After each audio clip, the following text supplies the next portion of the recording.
Morning students, आज हम लोग कहानी पढ़ेंगे विभू काका, जिसके लेखक हैं हिमांशु जोशी। पहले हम लोग थोड़ा लेखक के बारे में जान लें। हिमांशु जोशी का जन्म मई 1935 में उत्तराखंड में हुआ था। पत्रकार तथा कथाकार के रूप में इन्होंने बहुत प्रसिद्धि पाई। स्वभाव से यात्रा प्रेमी जोशी जी ने अनेक यात्रा वर्णन लिखे। इनकी कहानियों के नाट्य तथा रेडियो रूपांतरण अनेक भाषाओं में प्रसारित होते रहते हैं।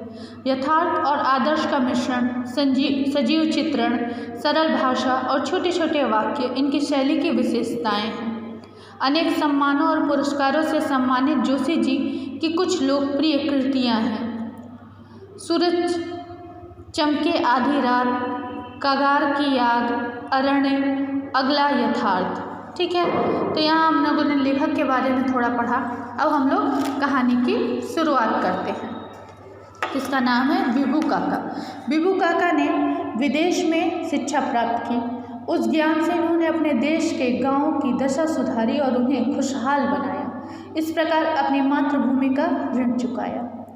इतने वर्षों बाद उन्हें देखा तो पहचान न पाया। लेखक यहाँ कह रहे हैं कि बहुत वर्षों बाद मैंने उन्हें देखा तो मैं पहचान नहीं पाया। किसे देखा? विभू काका को देखा। ऊपर से नीचे तक विभू जो है एकदम बदल गए थे। पहले कोट पैंट पहना करते थे, टाई लगाना भी नहीं भूलते थे, जूते भी चमचमाते हुए होते थे। किंतु अब विभू का यहाँ काका को बोला गया है। विभू का कुछ दूसरे ही लगते हैं, एकदम बदले। खादी का कुर्ता पजामा, साधारण सी चप्पलें, सिर के बाल भी छोटे छोटे। लगता है कि ये विभू का कोई और ही है। काका पहचाना नहीं?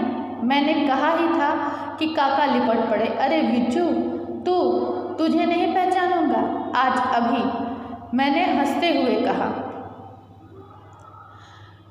काका पूछते हैं कब आया तू? तो विजू कहते हैं कि अभी। उन्होंने उत्सुकता से पूछा।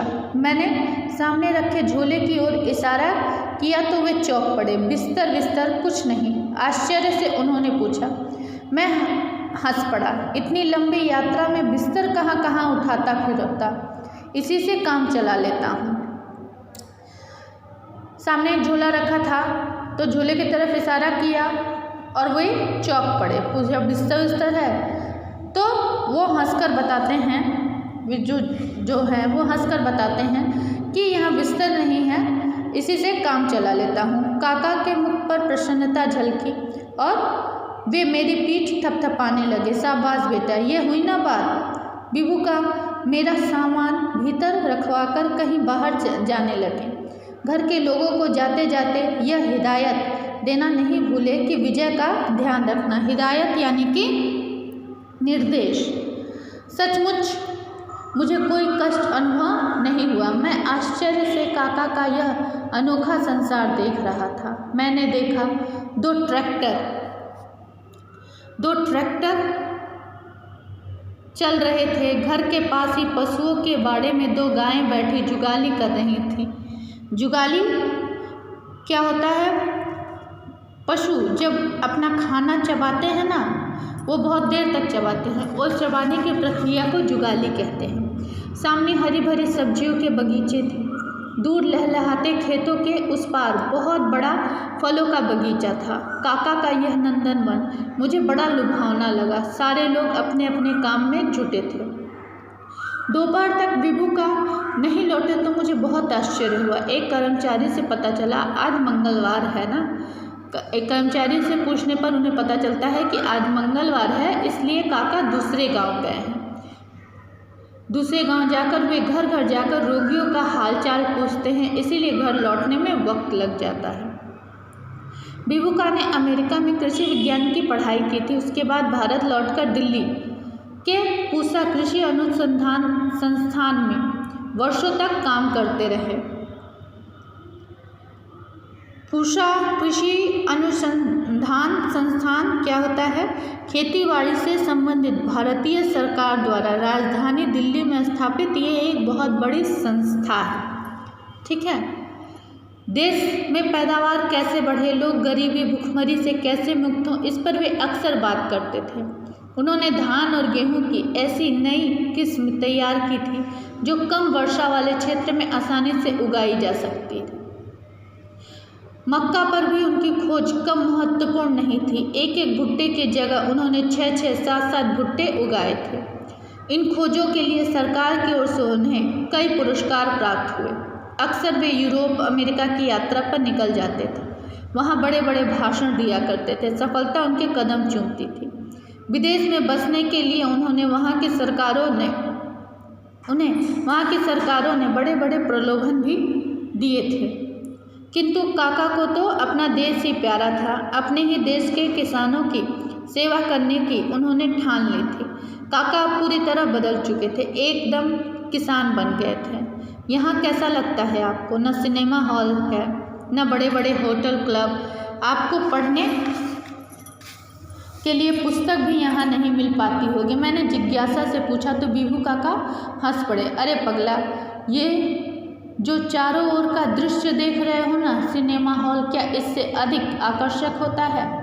उन बड़े बड़े होटलों में भला क्या रखा है? यहाँ जैसा ताज़ा अनाज, ताज़ी सब्जियाँ, ताज़ा घी, दूध, दही क्या शहरों के बड़े से बड़े अमीरों को भी मिल पाता होगा? प्रकृति की सबसे बड़ी खुली किताब तो हमारे सामने है। इससे अधिक अच्छी और प्रामाणिक है क्या वे तुम्हारी पुस्तकें? काका मुझे बच्चों की तरह एक एक बात विस्तार से समझाने लगे। जब बिजू उनसे पूछते हैं कि आपका मनोरंजन यहाँ कैसे होता है, आप यहाँ इन सब चीज़ों में किस तरह से रहते हैं, यहाँ कोई होटल नहीं है, सिनेमा घर नहीं है, तब काका खेतों के बारे में बताते हैं कि ये खेत क्या किसी सिनेमा हॉल से कम है?